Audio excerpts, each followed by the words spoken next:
خوای گەورە سڵاوتان لەبێت بینەرانی بەڕێز و خۆشەویست ڕۆژی 25 یانزەی هەموو ساڵێک وەکو ڕۆژی جیهانی بەرەنگاربوونەوەی تون و تیژی ژنان دیاری کراوە لە هەرێمی کوردستانیش بە بۆ نێو ڕۆژیەوە چەند چالاکێک بەڕێوەچوون و هەڵمەتێکی 16 ڕۆژە بۆ بەرەنگاربوونەوەی تون و تیژی ژنان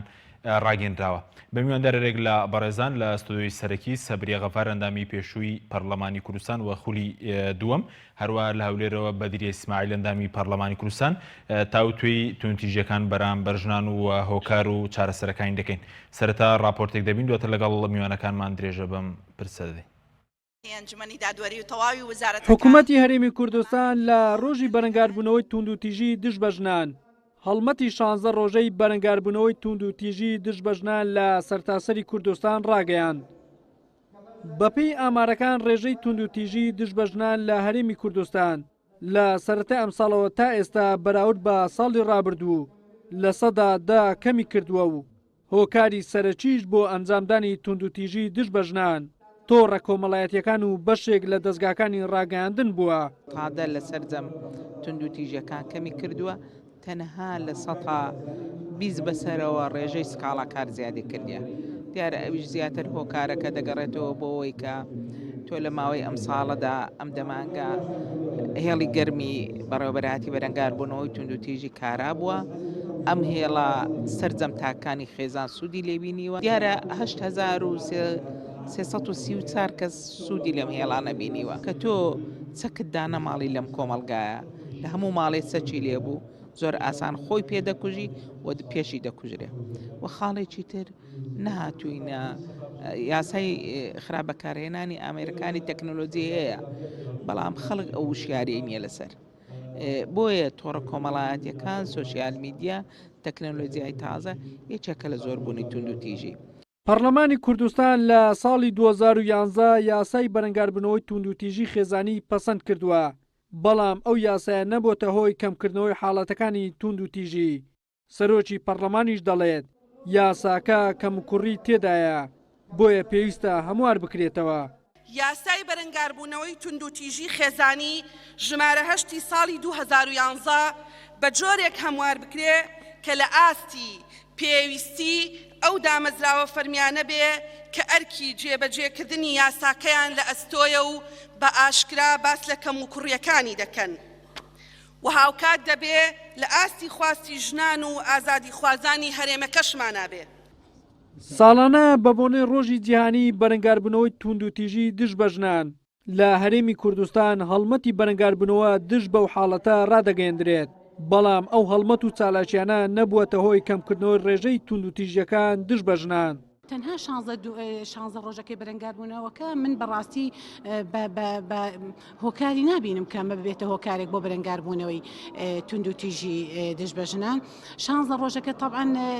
من ناوی لێ دەنێم بەڕاستی عرضکردنی چالاکیەکان، ناوی لێ دەنێم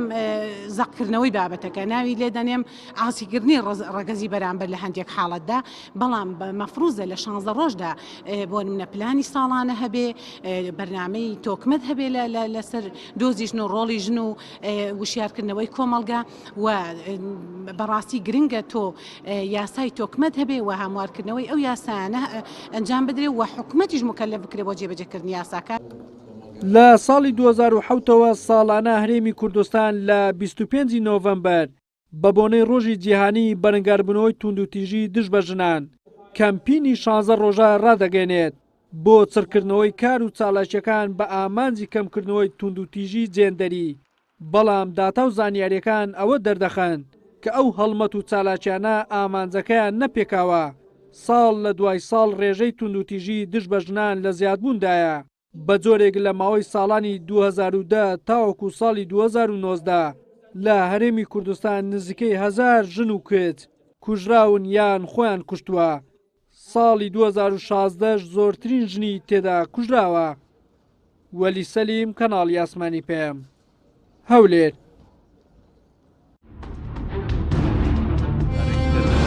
سڵاوتان لێبێت بینەرانی بەڕێز سوپاس بۆ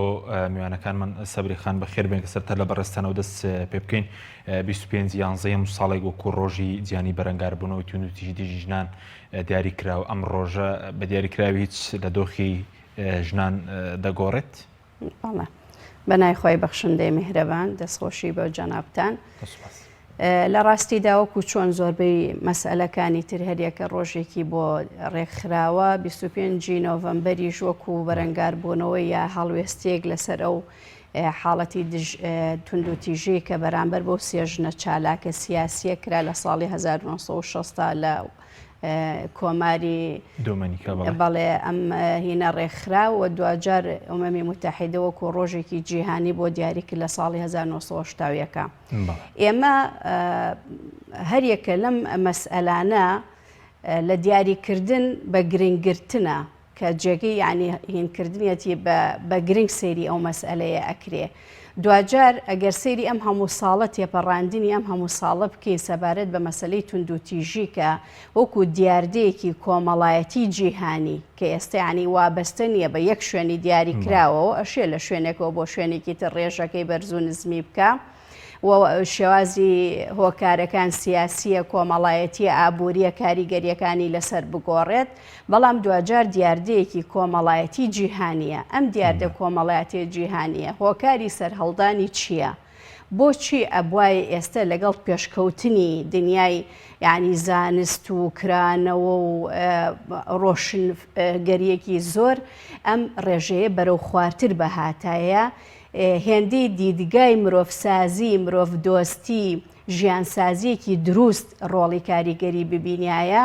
ئەم شتانی تر وای نەکردایە مرۆڤەکان دژ بە یەکتر دژایەتی یەکتر کە من ئەڵم توندوتیژەکان ڕاستە ئێستا کاڵین توندوتیژی دژ بە ژنان 25 نۆڤەمبەر بەڵام دوجار سیرەکەین ئێستا باڵانسی بەرزبوونەوەی توندوتیژی مرۆڤەکان بەرامبەر بە یەکتری ڕێژەکەی بەرەو زۆر بوونەچێ کە بە قەناعەتی من لەم یادانە لەم ڕۆژانەی کە دیاری ئەکرێ وازبێنی لە وروژاندنی قسەکردنی لەسەر ئەم هەموو ڕێژە و قسەکردن لەسەر شێوازی کێشەکان بینە سەر جەوهەری شێوازی چارەسەرکردنەکە ئەمە ژێهێرمە ناو کوردستانی خۆمان لە هەرێمەوە دەست پێەکەم بەڕاستی ئێمە لەم هەرێمەی خۆمانە کە چەند ئەوە 25 ساڵ تەجاوزەکە لەسەر دەسەڵاتێکی خۆماڵی شێوازی ممارەسەکردنی چارەسەرکردنی ئەم کێشەیە چەند هەنگاوی کردداری بۆنراوە چەند توانیمانەوە لە ڕووی واقعەوە لەسەر ئەرزی واقع گۆڕانکاری دروست بکەین پێم وایە هەرچەند بەداخەوە ئەو ئامارانی کە تۆماریژەکرێ من قەت بۆکو بینا زانستیان مامەڵیان لەگەڵان ناکەم چونکەوا نازانم هیچی لە ڕووی عملیەوە بۆ شێوازە بێ بەرزوو نزمی و حیفومەیلی تیا هەیە چونکە تا ئێسێمە داتای ڕێکوپێکمان نییە لە هەرێمی کوردستانە بەڵام دوجار ئەگەر هەر بە سیرکردنیش سەیری بکەین ئەبینین بیلفعل بەرەو زیادبوونە چێ هۆکارەکانی چیە قسەکردن لەسەر هۆکارەکانی بەداخەوە هەتا ئێستا ئێمەش خۆمان بە ڕووکەشەکانەوە سەرقاڵ کردووە دیاریترینیان کە هەموو جارێ بەڕاستی من تا ئێستا لە 25 نۆڤەمبەر و هەڵمەتی ڕاگەیاندنا بەشداریم نەکردووە زۆر جار لە واڵی خۆشمان و سیمە ئەڵێم ئەکرێ ئێمە ئەم شێوازی کۆکردنەوەی هەموو بەرپرسان و لە یەک شاری دیاری کرا و لە کۆکردنەوەی نوخبە تەجاوز بکەین ئێمە با تەجاوزکەین هەر جاری لەسەر ئاستی شارێکی ئەم هەرێمی کوردستانە بین شێوازی چالاکیەکانمان بگۆڕین جارێکی کە عرضکردن نەبێ لە شێوازی گرفت ئێمە لەو تێپەڕبوونی ساڵات چیمان بۆ ژنێ ئەم هەرێمی کوردستانە کردووە بەڵێ لەو کاتە دەستگا پەیوەندیدارەکان حکوومەت بێتە سەر خەد چی بۆ ژن کردووە لەو شوێنانەی کە ئەکرێ کاری زۆر گرنگ بۆ ئافرەت بکرێ بۆ نمونە وەزارەتی پەروەردە و خوێندنی باڵا وەزارەتی ڕۆشنبیری ئەمانە چیان بۆ ژن کردووە توانیمانە چ گۆڕانکاریە لە شێوازی پەروەردەکردنی جیلی نوێ دروست بکەین کە بەداخەوە جیلێک دروست بووە نەک هەر دژایەتی ژن دژایەتی مرۆڤ بە شێوازێکی گشتی مەفاچەم کە جوانەکانی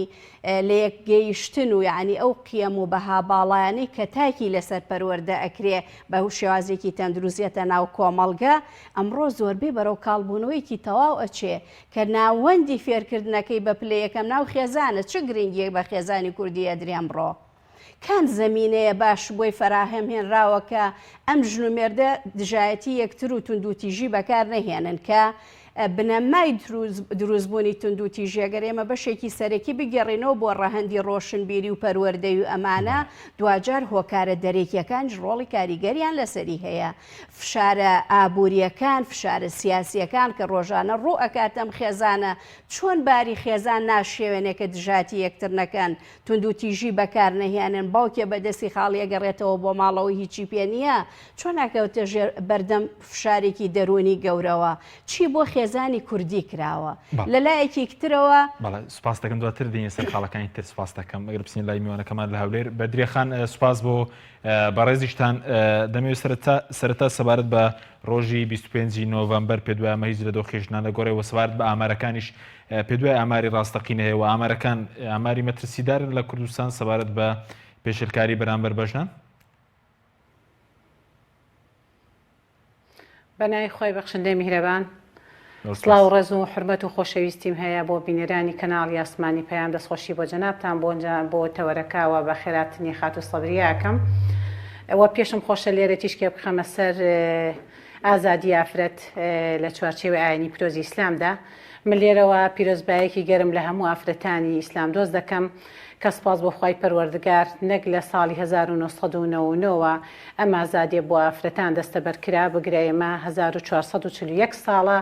خوای پەروەردگار بە نوێنەرایەتی پێشەمامان محەممەد صلی الله عليه وسلم فریاد ڕسی بۆ ئافرەتان گێڕایەوە ئازادی بۆ ئافرەتان بەرجەستە کرا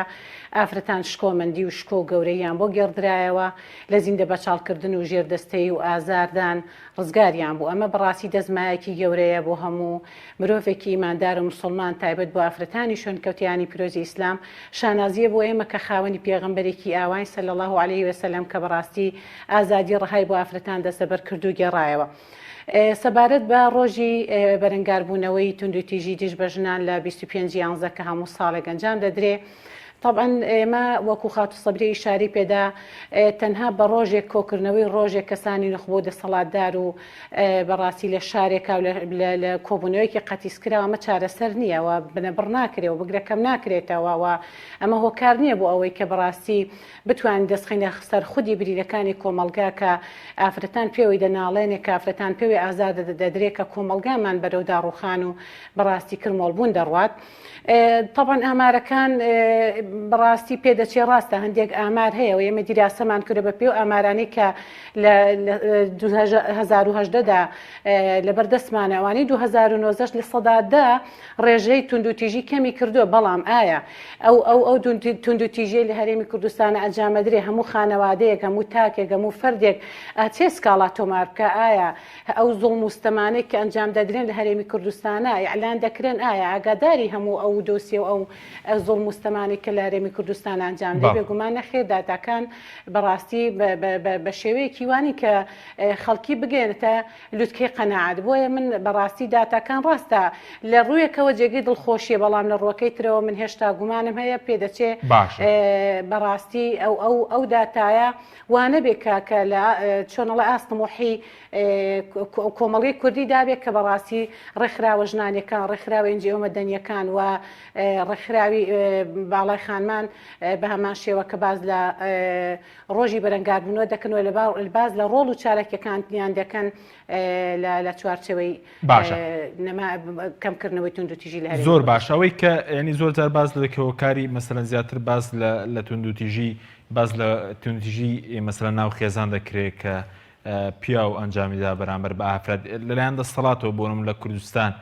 تونند و تیژی هەیە بەرامبەر توێژی ئافرەتان ینی لە مەسلەی نادەتپەروەری لە مەسلەی موچە لە مەسلەی بەشداری ژنان لە ناوەندەکانی بڕیار بەتەکی دەمە کە باز لە تونند و تیژی دەکەین تونند و تیژی هەم ڕووە سیاسیەکەی هەم ڕۆ کۆمەڵاتیەکەی هەم ڕۆ ئابوووریەکەی هەم لە ڕووی خێزانیشەوە چەند تونند و تیژیەکەیە بەڵام کە ئەوەی جەنابی شارێت پێدا لە ڕووی دەسەڵاتەوە بێگومان بە پشکی شێر بەر خودی ژن و خودی ئافرەتان کەوتووە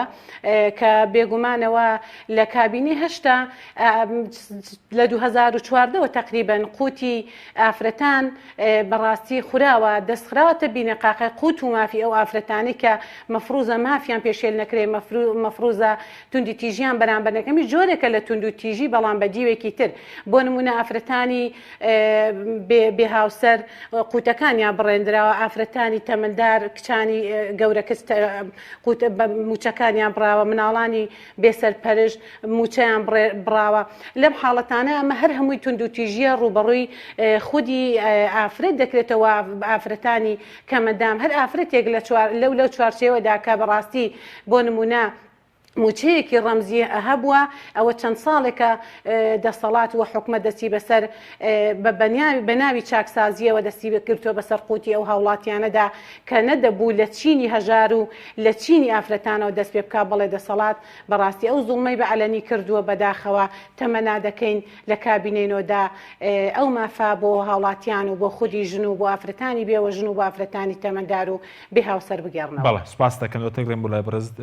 سەبیرە خان بەڕێز باس لەوە کرد کە لەسەر راستی حکومەت دەبێ قسە لەسەرەوە کرێت چی بۆ نەمەسەرن بۆ ژنان کراوە لە ماوەی ساڵێکە مەسەرەن وەزارەتەکان هیچ نەکراوە بۆ چارەسەری کێشەی ژنی ئەنی بۆ منە ینی پێویستە حکومەت ینی چی بکە بۆن بەسەر راستی حکومەت چی بکرێت بۆ کەمکردنەوەی تونند و تیژی بەرامبەر بە ژنان بۆ نمونە. بەڵێ وەکو خوشکیوە ڕێزم بەدرێخان ئاماژێ بە هەندێکی کرد لە ڕاستیدا ئێمە دەور تەوزیعیانی دابەشەکرێ هەیە زۆرتری بەرەکەوێ هەیە کەمترە لە کۆی گشتیا ئەوەی زۆرتری بەرەکەوێ دەسەڵاتە دەسەڵات پێویستە چاودێرێکی تەواو گشتگیر بێ بەسەر جەماوەری خۆیان بەسەر ئەو خەڵکەی کە ئیشرافیەکات و کاری ئەبا بەڕێوە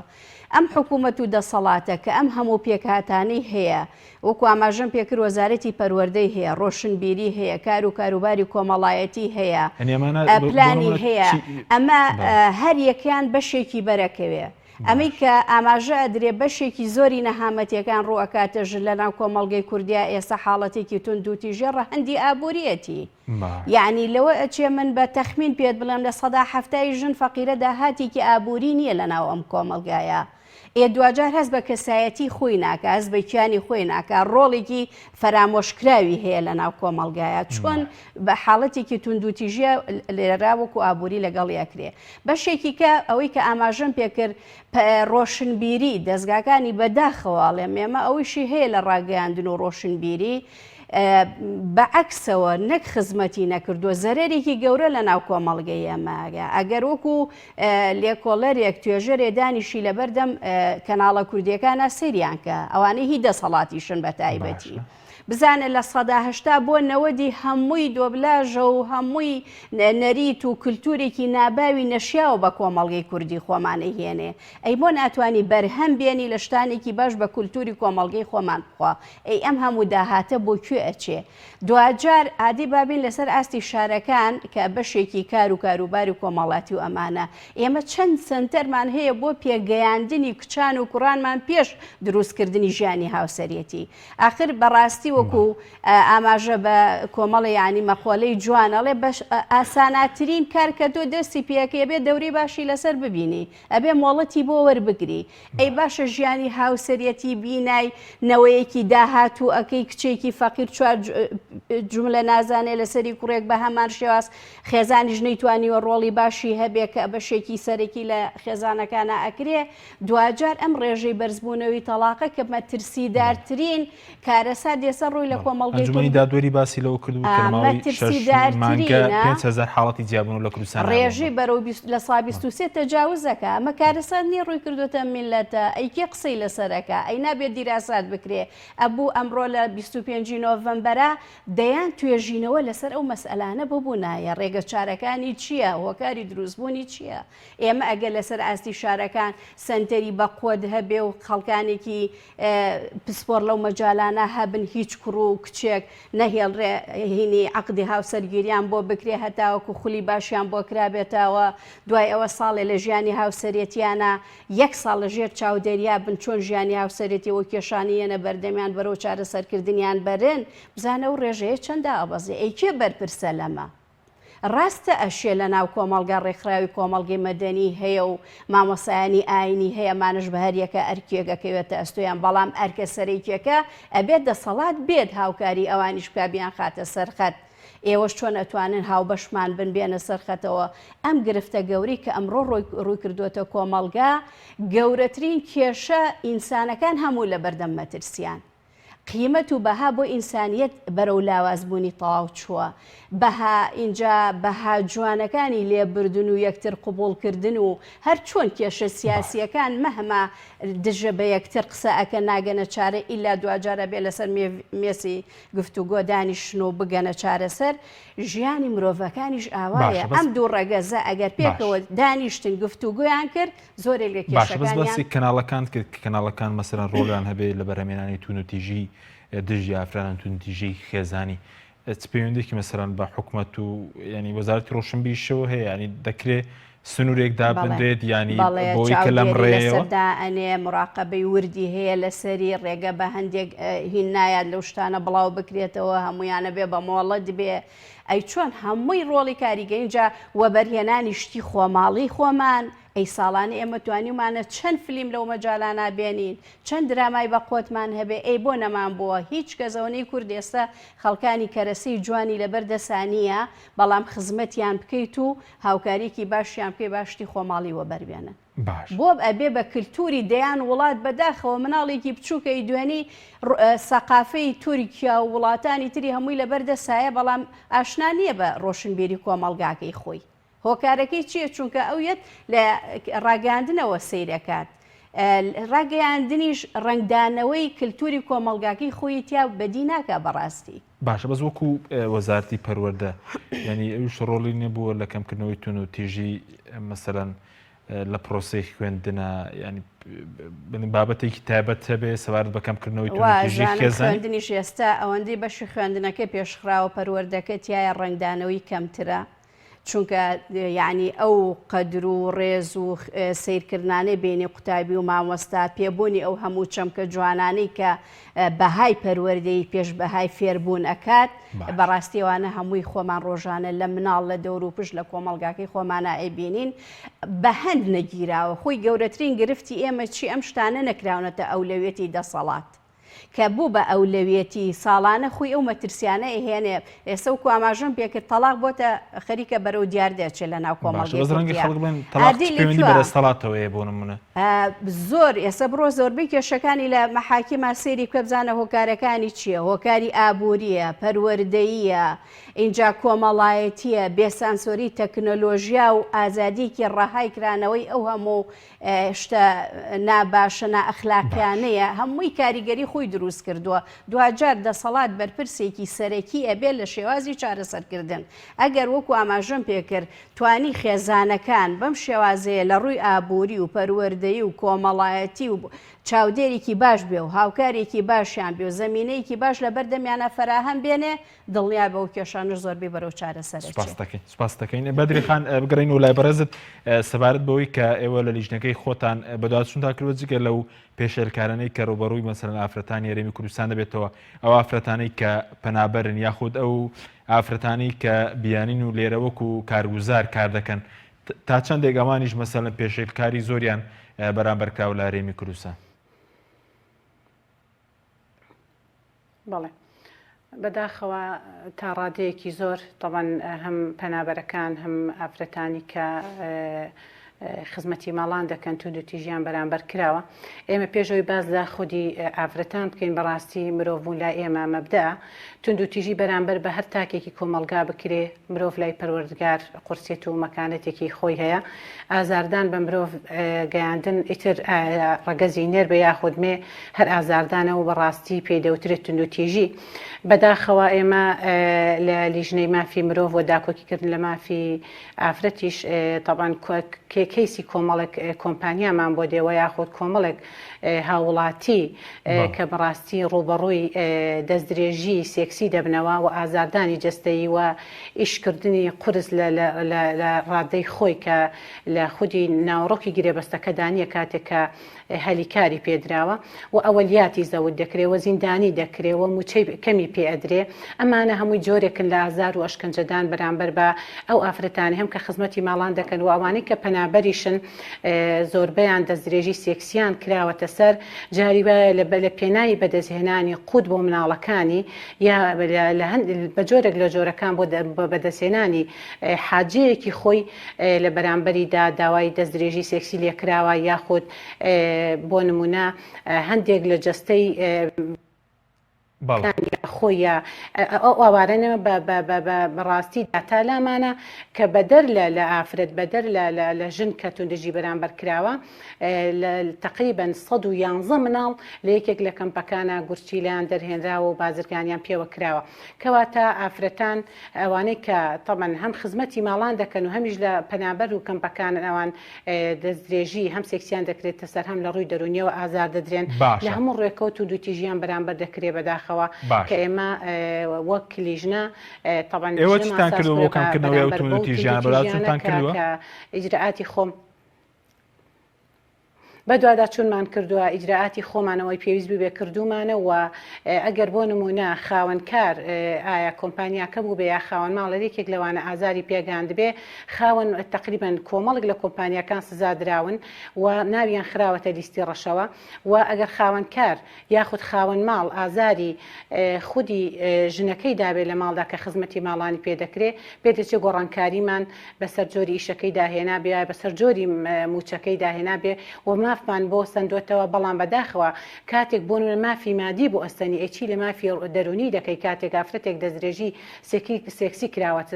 سەر کاتێک سکیپڕ کراوە کاتێک مناڵێکی پێیە کاتێک چوونەوەی بۆ وڵاتەکەی خۆی زەحمەت دەبێ ئەمانە بەڕاستی بە مەوزوعی مادە و بە هەندێک لەم بابەتانە چارەسەر نابێ ناتوانانی ئەو برینە ساڕێژ بکەی کە جێگەی داخە بەڕاستی لە هەرێمی کوردستاندا ئەم بابەتە خەریکە لە حاڵەتەوە بێ بە دیاردەکە وەکو باند هەم بە باند هەن هەم بۆ نمونە کۆمپانیاکان بەڕاستی هەندێکیان کەوتمان زیاد لە 30 بۆ 40 کۆمپانیا ناوی چۆتە لیستی ڕەشەوە و ئیجراعاتیان لەگەڵا کراوە و غەرامە کراون عقوبە دراون بەڵام لەگەڵ ئەوەش داوتمان باندەکانی جستی باڵان هەیە بۆ دروستکردنی ئەو حاڵەتەوە بۆ دروستبوونی توندوتیژی زەڵمکردن لە خودی ژن. باشە ئەی سەبارەت بە بازرگانیکردن چ بە مەسەلەن بەشێک لە ژنانی پەنابەر چه بەشێک لە ژنانی کۆمەڵگەی کوردیش پێشتر ڕێکخراوێک بە ناوی ڕێکخراوی بەرەنگاربوونەوەی قوربانیانی بازرگانیکردن بە مرۆڤ لە عێراق لە 6 مانگی ڕابردوو باسیەوە کەنەوە کە 27 باندی بازرگانی لە عێراقان کە بەشێک زیاتر لە 10 لە هەرێمی کوردستان باندی بازرگانیکردن بە ئافرەت ئەم حاڵەتانە شەیە کە کۆمەڵێک باند تێبێت و ئافرەتان کاتە ئامانج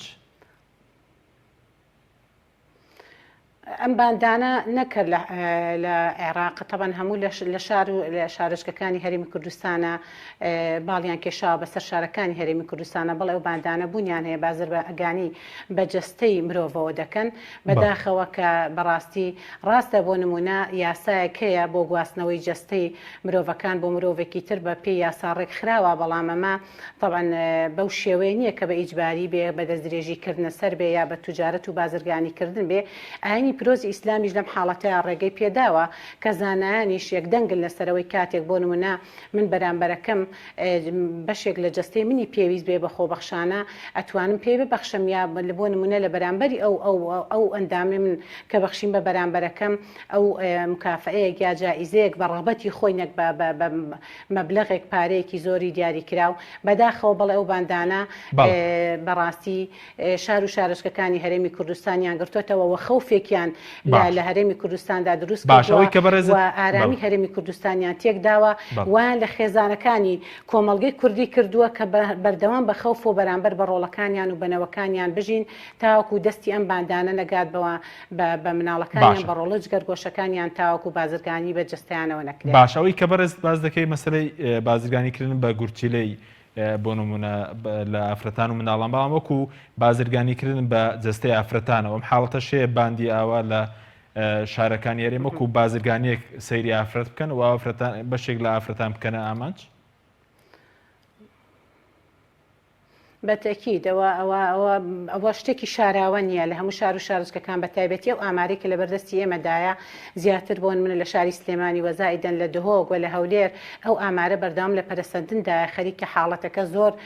لەوە گەورەتر دەبێت بەڕاستی دەبێتە دیاردا زۆر جێگەی داخە کە بەڕاستی طبعا هەم حکوومەت هەم دەسەڵات هەم لە ئاسایش و دەستگدام و دەستگە ئەمنیەکان بەوە دەزانن کە حاڵەتێکی نامۆ نەخوازرا و لەناو بەڕاستی وڵاتێکی ئیسلام پەروەردا کە ئەمە هەمومان ئیسلام دۆستین ئەم حاڵەتە نامۆیە بە کۆمەلگا ئەم کللتورەی ڕۆژئاوا کە هێناویانەتە وڵاتی ئێمە بەڕاستی کە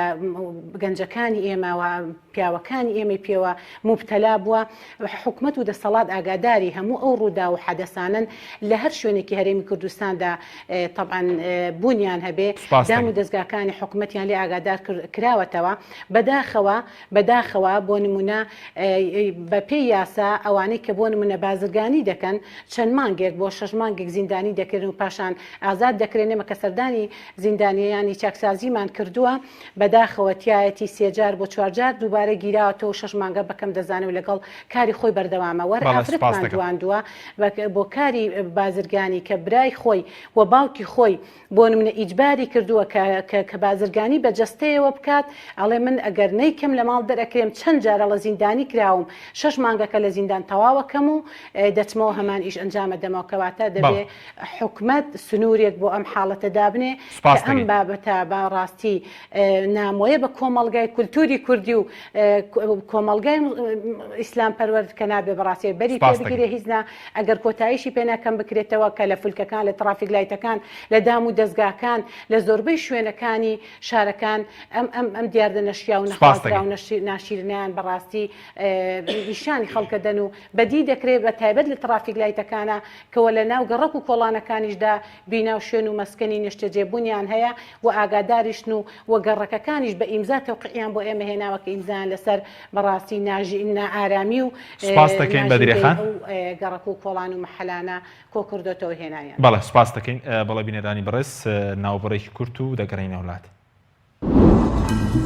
تۆپ ئارت تاکە بریکاری تۆڕی میدیایی کۆمەڵ بۆ دروستکردن و بڵاوکردنەوەی ڕیکلام. تۆپ ئارت. ئایا تا ئێستا کێشەی کارەبات هەیە؟ بێزار بوویت لە کێشەی کەمی کارەبا و بڕانی بەردەوامی؟ بە دوای کارەبایەکی بەردەوام و بێکێشە و تێچووی کەمدا دەگەڕێیت؟ ئەوە فانسی پاوەر سەرجەمە و کێشانەی بۆ چارەسەر کردویت بە دانانی سیستەمی سۆلار و وەرگرتنی وزە لە خۆرەوە بە بەکارهێنانی باشترین مەوادی ستانداردی جیهانی کە سەرجەمیان گرنگی چەندین ساڵیان لەگەڵدایە. بە سەرپەرشتی ئەندازیار و ستافی شارەزا و بازمون کارەکان جێبەجێ دەکرێن. ئەم سیستەمە دوورە لە تێکچوون و هیچ تێچوویەکی ڕۆژانەی نییە. هەروەها بە دۆستی ژینگە ناسراوە و ژینگە لە پیسبوون دەپارێزێت. فانسی پاوەر بۆ داهاتوویەکی ڕووناکتر. ناونیشان سلێمانی شەقامی مامۆستایان نزیک شەقامی قەنات تەلاری جاسەنا 0 153 85 85. چی بخوازێ ئارەزووتان لارچی بێ برنجیمانیا بەدەستن بە ئاسانی دروستە بێ کاتێ هەموو شێت تاو بوو خۆشترینیان بێتە سەرمێز تەموو چێژی برنجیمانیا یەکتری داگرنامێ لە ڕۆژی لەدایک بوونتە تۆ شایستەی جوانترینی ئەمەوێ هەموو دڵخۆش بن تۆ شێش لە ژیان ببینی برنجیمانیا هێزی خوانە شایستەی ماڵ میوانە. برنجی 11 هندی و 11 پاکستانی مانیا بە تام و چێژ و ناوازە و تەنیا تاکە برنجە لە هەموو ئەوروپا بەکاردێنرێت. ئەم کوڕانەوی چالاکە حەزی لە چپسێکی چاکە بۆیانینی لای تاکە زۆر تەندروستە و زۆر پاکە. ئەم چەشناوی پاریە حەزی لە چپسێنی نییە مینی تامی سروشتیە هیچ چپسێک وەک ئەو نییە. هەژوانیش کوڕێکی جوانە حەزی لە ئاهەنگێرانە لە یادی لەدایک بوونەکەی چپسی نینی بوو هەڵبژار دەکەی. نینی هاوڕێی مناڵانە تامی خۆشە و بێزیانە بۆن و ڕەنگی هەمە جۆرە شێوە و قەبارەی زۆرە. بشاری نینی تامێکی لە یاد نەکراو. تەندروستی خۆم لەلا گرنگە. بۆیە هەمیشە بە دوای ئەو خۆراکانەدا دەگەڕێم کە لە شولارم تێک نادات و ئەم پارێزێ لە قەڵەوی. بۆیە زۆر گەڕام تا باشترین برنجی سروشتیم دۆزیەوە.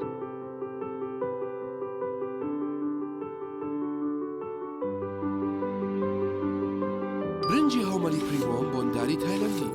ئەم برنجە لە سەدا 92 بۆندار و بەتامە لە کاتی لێناندا کەم زیاد دەکات. ئەزانی بۆ چونکە لە سەدا 100 سروشتیە و دوورە لە نیشاستە و چارەسەرە بۆ قەڵەوی. برنجی هاومەلی پریمۆ بۆ 48 وڵاتی جیهان هەناردە دەکرێت. پێویستمان بە بریکارە لە سەرجەم شارەکانی کوردستان و عێراق.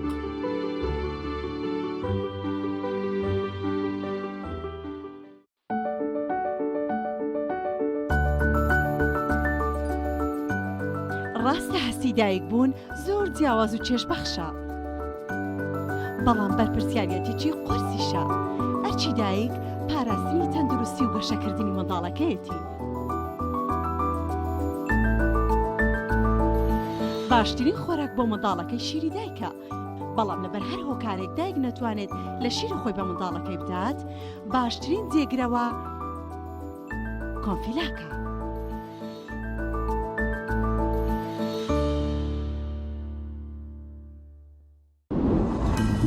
تۆپ ئارت تاکە بریکاری تۆڕی میدیایی کۆمەڵ بۆ دروستکردن و بڵاوکردنەوەی ڕیکلام. تۆپ ئارت.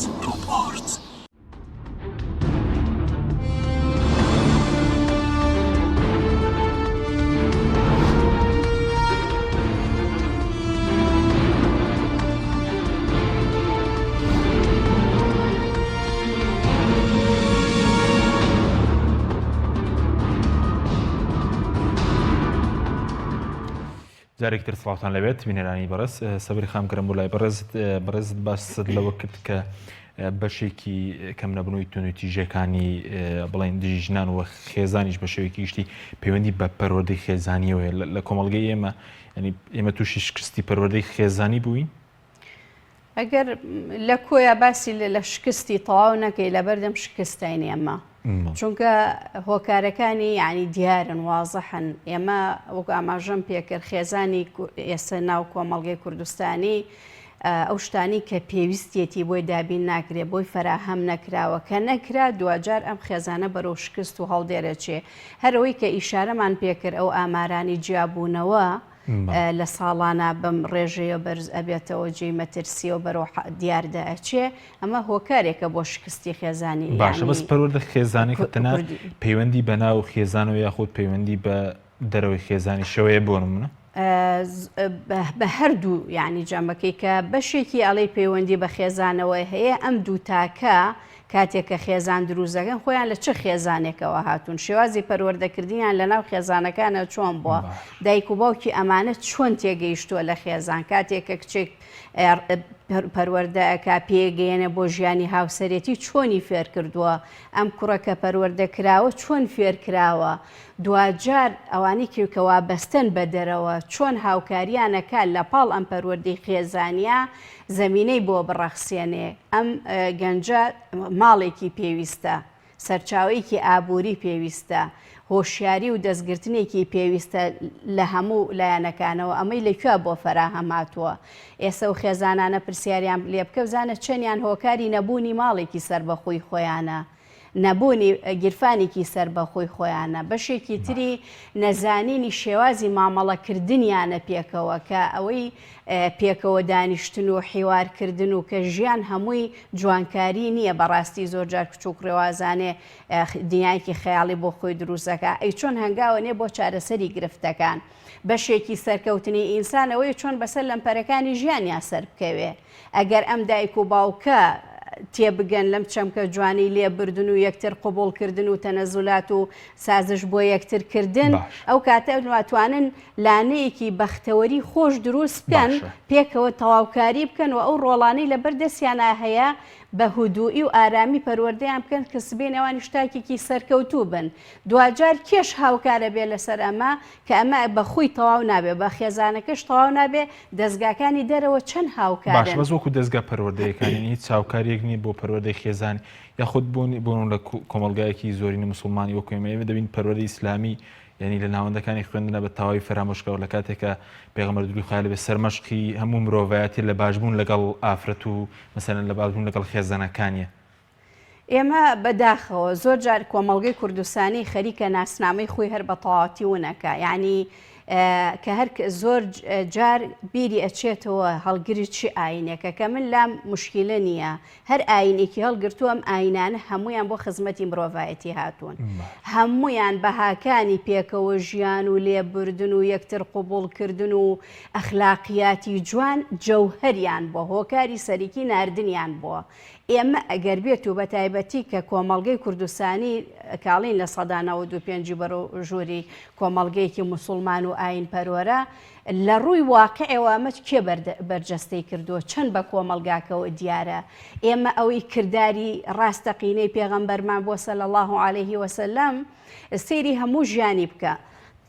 عەفو لەناو ئەگەر ئێستا قسەکردنە زەر توندوتیژی بەرامبەر بەژن. پێغەمبەر سەلی الله عليه وسلم لە کۆمەڵگەیەکی جاهیلیەوە کە ئەگوێزێتەوە بەرەو کۆمەڵگەیەکی مەدەنی کە بەڕاستی وێناکردنی ئەو کۆمەڵگە جاهیلیە زۆر قورسە لەگەڵ هیچ شتێکی ئێسا ناتوانانی پێوەریکەی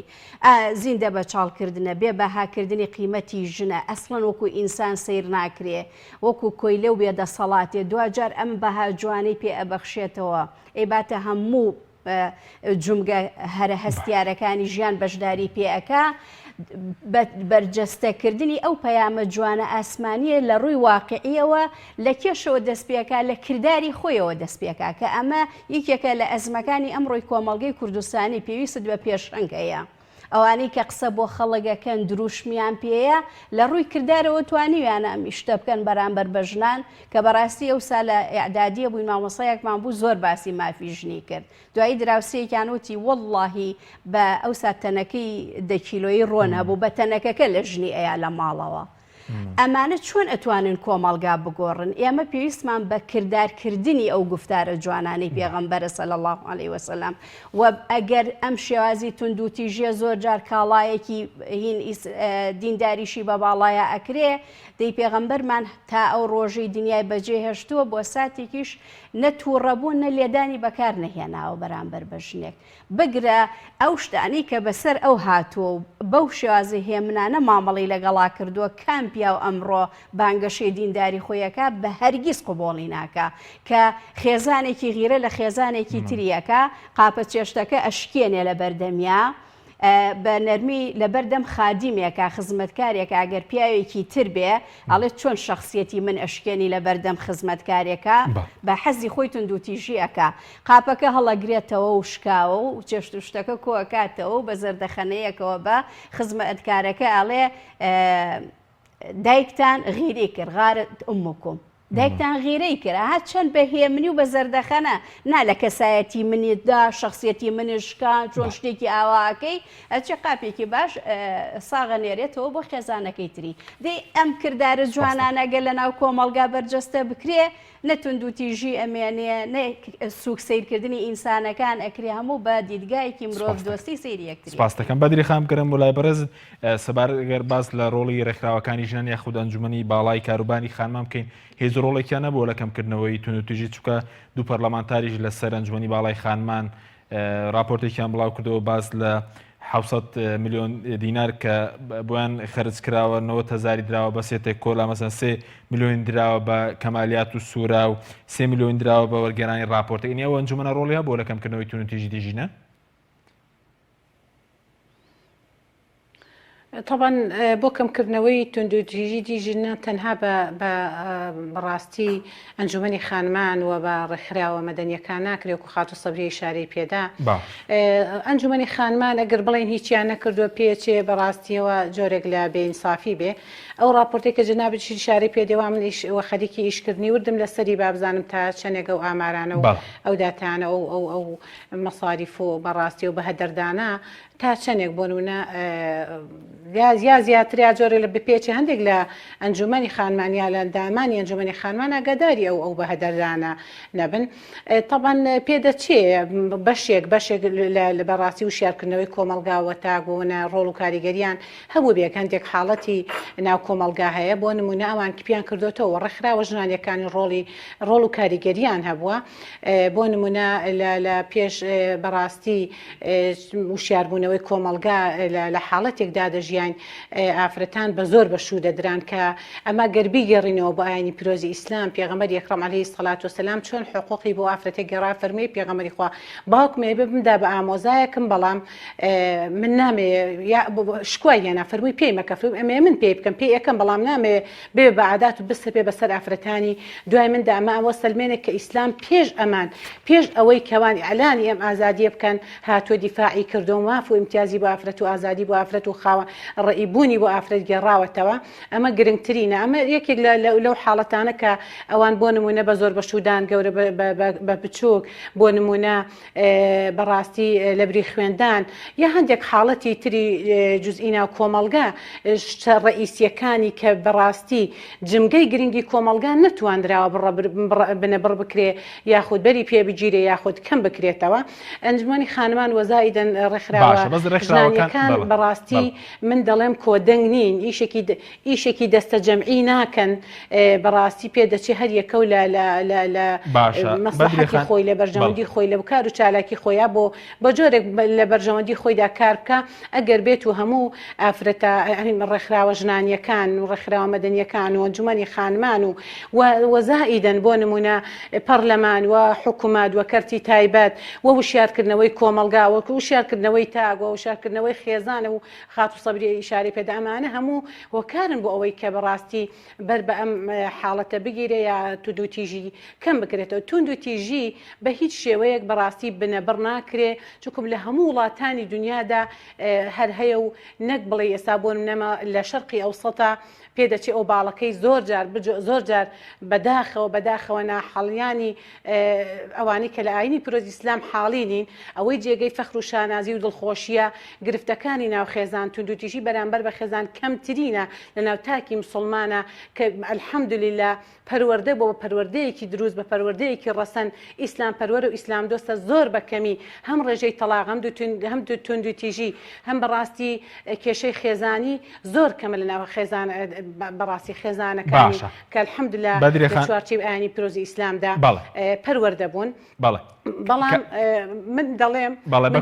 بەڕاستی ئەگەر بمانەوێ من دەڵم بەڕاستی بە تەنها کەوتمان مرۆڤ بوون لا ئێمە مەبدەئە بە ئێمە کارێک بکەین هەم ئەنجومەنی خانمان هەم ڕێکخراوە ژنانیەکان هەم زانانی ئانی هەم کەرتی تایبەت هەم پەرلەمان هەم حکوومەت بەڕاستی ڕۆڵ و کاریگەریەکی تەوامانە بێ ئێمە کە دەڵێن بەڕاستی تونند و تیژی خۆ تەنها پێدەچێ پیاوانی ژەر پشکی شێریان بەربکەوێ من کاتێک کە لە لیژنەی ژنان بەڕاستی ئەوم باس کردووە کە یەکەم ڕۆژ فەتحی کۆبوونەوەی یەکەممان کردوت من پێم خۆ ئێمە من بەکاری جەوهەر و گرنگی ئێمە ئەوەیە کە ڕگەزی بەرامبەرمان لە خۆمان عاسی نەکەین وەکاری جەوهەری ئێمە ئەوەیە لەگەڵ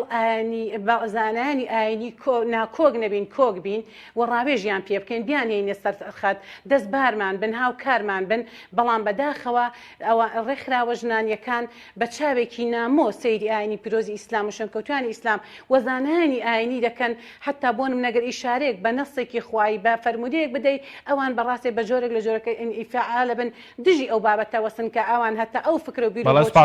ئەتا بەڕاستی دەستێکی پتە و یەک ئامانجی نەبێ هیچ کاتێک ئەم حاڵەتە بنەبڕ نابێ بۆیە دەبێ هەمومان بە دەستە جەمعی زانانی ئاینی ڕۆڵ پشکی شێریان بەردەکەوێت کە بێ ڕۆڵ و کاریگەری خۆیان ببینن پەرلەمان یاسای نەوعی و پڕوچڕ و بەڕاستی وا دەربکات کە بتوانێت ئەوانەی کە تونند و تیژی ئەنجامەدەن و حکومەتیش بەڕاستی بەرپرسە لە ئاز ئەوەی ئەگەر ئەو یاسایە دەرکرا ئیشی پێ نەکرێ ئەگەر هەندێک لەو یاسانەی کە دژ بە تونند و تیژی دەرکراوە ئیشی پێ بکرێ سپاس دەکەین بەدری خان ئەم هەموو ئازاردانە ئەم هەموو بەڕاستی کوشتن و اختصابکردنە نامێنێت بەڵێ سپاس دەکەم سەبری خان یەک دقەش بۆ بەڕێز سەبارەت بە ڕێکخراوە ئیسلامی ڕێکخراوە ئافرەتەکان توانیوە جیاواز لە ڕێکخراوەکانی تر کار بکەن بە کورتی بێ سپاس دەکەم بەڵێ وەڵا گەرەر بە شێوازێکی گشتی چونکە ڕێکخراوەکان عادەتەن بۆ مەسەلەیەک دروست بوون کە مەسەلەی ژنە لە کۆشا کێشەکانی ژن ئەتوانین بڵین هاوبەشن جیازیەکان وەکو چۆن ئێمەڵین گرفتەکە گرفتێکی ئاینیمان نییە لە ناو کۆمەڵگا ئەوەندەی گرفتەکان سیمای تریان لە خۆیان هەڵگرتووە ئەشێ پەیوەندیەکەی